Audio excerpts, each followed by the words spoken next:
Hi, I'm going to show you how to embroider this silk ribbon bluebell group. So to start with here, I've got some tea-dyed cotton open weave fabric. This happens to come from craftyattic.com, but any open weave that you have will do fine. I'm going to put it into a 15cm hoop, so I only need about half of it. This piece is 49 by 27 off the website, very cheap. So I'm going to pop it in, but I think I want to press it first because it's a bit creased from being posted. So I'll just give it a little press, and I'm going to use another piece of cotton as well, just on the back. If you've got some muslin or something, that's ideal. I just happen to have this cotton sheeting lying around, so I'm going to use that. So I'm going to put it in my hoop now. So you put the smaller hoop on the table, lay the other fabrics over the top of it, and then put the hoop over the top. This one's got a tension screw at the top, and I'm just going to leave this one in so I want to arrange it so the tension screw is at the top, and I can use that to hang the picture later. So I've just got some permanent marker pens here. These are Pro markers. These are by Letraset. They're now made by Winsor & Newton, same difference. So I'm just drawing on a few grassy bits to start me off. This will give a nice background to the piece, and I've got an air erasable pen here from Crafty Attic, and I'm just going to draw on where I want the bluebell stems to go. The air erasable pen will just erase itself after a few hours, or you can use, there's an eraser on one end to get rid of the marks sooner than that if you wish. So I've got some white 13mm pure silk embroidery ribbon, and I'm just running it through a set of mini hair straighteners. If you don't have any of these, you can just iron it, just run it underneath your iron, but I find mini straighteners very handy. So if you're going to do a lot of this, purchase a pair, they're dead useful. So I've just tied a knot in one end, and I'm going to bring it up through the fabric and just twist it so that it forms a little stem there. I'm just going to couch this down with a regular thread. This is just a regular sewing machine thread, cotton, and couch it down. I've just stuck I will stick a couple of pins in it just to hold it in place. The air erasable pen mark is going to guide where I'm going to couch it down, so it's all very easy. When I get to the top, just bring the silk ribbon down through the fabric and just continue to couch to the end. You can then use the thread just to fasten off the ribbon when you get to the other side, and I'll show you how to do that. So I'm just using a few pins there just to stick in and hold it in place. So always use white ribbon, and pure silk ribbon is really the only thing that you're going to be able to do this with, because nothing else folds small enough to pass through a fabric. The silk ribbons from Crafty Attic are manufactured specifically for this purpose, so they're very, very robust, but they're also fine enough to pass through your fabric. Because they're silk, they're a natural fibre, they will take dyes really, really easily, so you can easily colour them after you've sewn them, and I'll show you that process in a minute. So we're just coming up to the end of the stem there. You can see that I've passed it through the fabric. Here's the reverse side, so I've just clipped the ribbon off, and I'm just going to put a couple of tiny stitches with that tack-in thread there just to hold that, and that's it. That's all you need to do, just clip it off. So I've done the other stem there. I've got my air erasable marker again, and I'm just going to mark on where I think I want the bluebell flowers to drop down, and this will help me place my stitches. And like I say, these marks will just vanish after a couple of days. If you want them to disappear before then, there is an eraser on the other end, and these are available from the website as well at craftyattic.com. You can see now how the eraser works there. So I've got some 7mm, again this is the pure silk white embroidery ribbon, and I'm just going to get some out. When you cut ribbon, always cut it on the bias, so cut it on about a 45-degree angle, and that will stop it fraying. Also make it very easy for you to thread your needle. And I'm just passing it now through the straighteners. This irons it out, also makes it nice and silky and glossy to look at. So I've just threaded it through my needle, put a little knot in one end, and just clip the knot off nice and tight. If knots bother you, I mean, it doesn't matter at all on this one because I'm just going to leave this in the hoop, so nobody will ever know there's a knot on the back. But if knots do bother you, you can just tack the end of the ribbon on before you start, and that'll avoid the need for a knot altogether.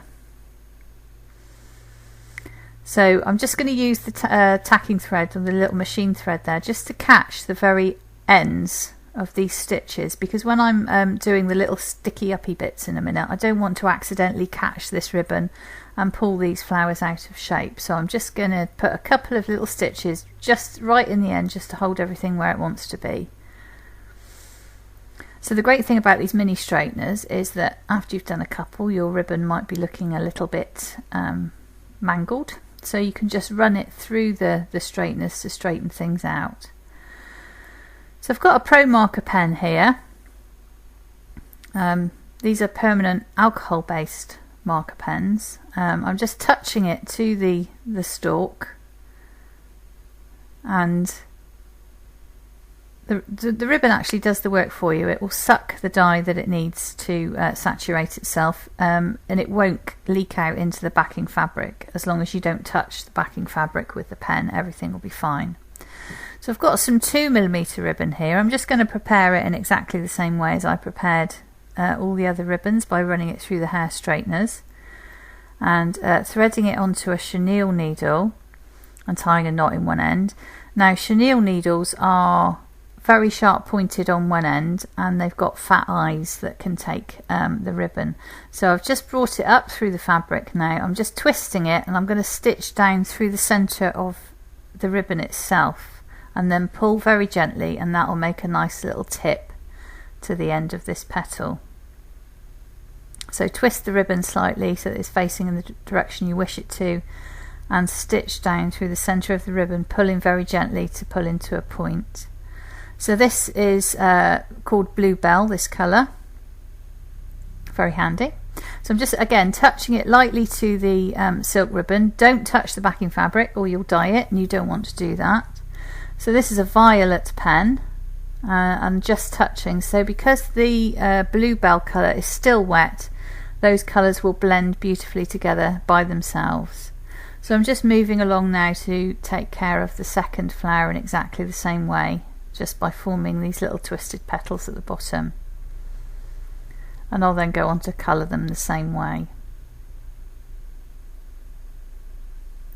So by using white ribbon and your pens, all you need to keep in stock are 4, possibly 5 colours of white silk ribbon. You don't need to keep every colour in the rainbow, because that's impossible. And also, if you use flat coloured ribbons, you get a very flat result. You can imagine that these bluebells wouldn't be as beautifully shaded as they are, and that stalk would just be one colour green. It's not as vibrant, it doesn't look as lifelike, it's really not as delicate. So I like to do everything just with the pure silk white ribbon.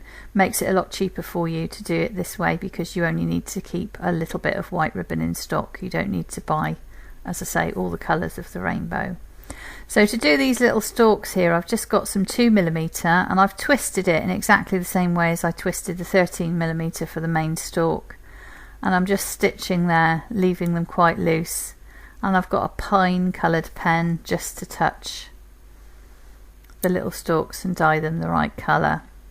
So I've now got some what is this, 4mm white silk ribbon. I'm just going to pre-dye this with a pen. So this is the pine colour again. I'm using the fat end of the pen, and you just quickly pull it through, pull the ribbon through underneath the pen, and then to dry it off and set the colour, just run it through your mini straighteners, and this will be ready to use.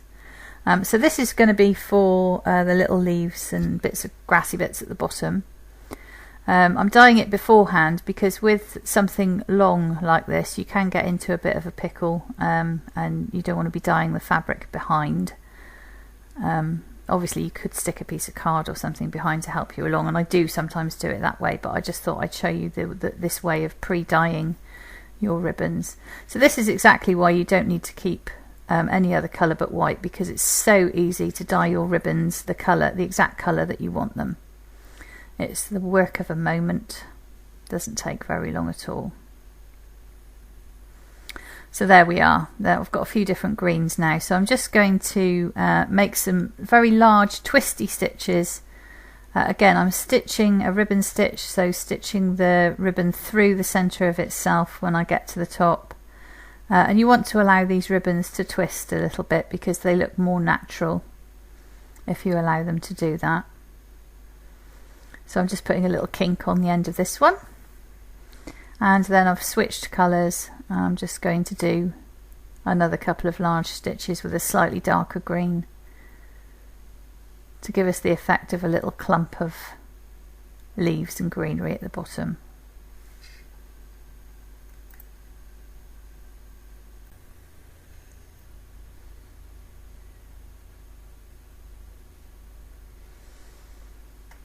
So just going to keep going with these green ribbons. I'm going to use the lighter green thin that I dyed as well, just to put a couple more bits of greenery in. And you can see how the pen marks that we made at the beginning are helping this along and adding to the effect of depth here with all of this greenery.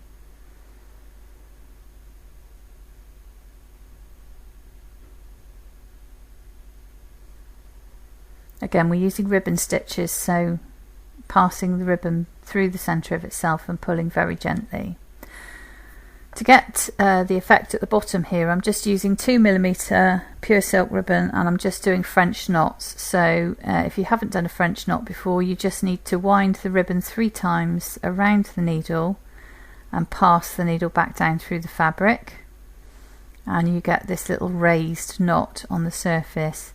These are very effective. You can use them for all sorts of things, but in this instance it looks a little bit like moss when it's finished, which gives us a nice touch here. So I'm just going to do a little mound at the bottom. I'm using pear green, olive green and marsh green, and I'm just touching the tips of these knots with these pens and allowing the silk to do the work of drawing the ink from the pen and soaking through to colour everything nicely. Using 3 different colours here will get a nice variance, make it look a bit more natural than it all being one colour. So there we are. That's what our little group currently looks like. I think I want to do another one up here, and I'm going to use exactly the same technique with the couching to make the stem. With the little flowers, I think I'm going to have these to look like they haven't opened up fully, so I'm just going to do a single stitch with 7mm ribbon and I'll colour it the same as I have done with the others, and do the little stalk stitches with the 2mm twisted in exactly the same way as I did at the top of the others. So these are very much quicker. Silk ribbon embroidery, very quick business. It doesn't really take very long at all. So as you can see, I've done 4 flowers there, and that's 4 stitches. So it comes along very, very quickly. These make great gifts. It looks like you've spent an awfully long time on them, and in effect they don't take that long at all to finish. But they look beautiful and very, very delicate when you've done them. So just touching the pen to the ribbon there, and you can see the silk's done the work. So you can get these silk ribbons from craftyattic.com. There's also a page with a link on our website to a company that sell the Pro Marker pens at a 40% discount, so it's worth following that link there. So here's our little group finished. I'm actually going to leave it in the hoop and use the hoop as a frame just to hang it on the wall. So I'm going to clip about 1 inch all the way around the edge. Fold this back on itself and just use a doubled thread here just to tack all the way around, pull it tight so that the edges of the fabric are not sticking out from the front. Because these hoops have little tensioning screws on them, you can use those to hang them on the wall, which is quite handy, much cheaper than a frame. So we sell these on the website too.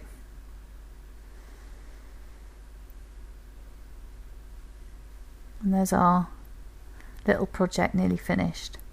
So if you would care to subscribe to us on YouTube, that would be great, and you'll get all of our videos as soon as they come out. We'd love to have you on our subscriber list there. Thank you very much for your time in watching this video. Please come along to the website and have a look at what we're doing, because there's hundreds of videos up there for you to watch as well. Thanks for your time. I'll see you soon. Bye.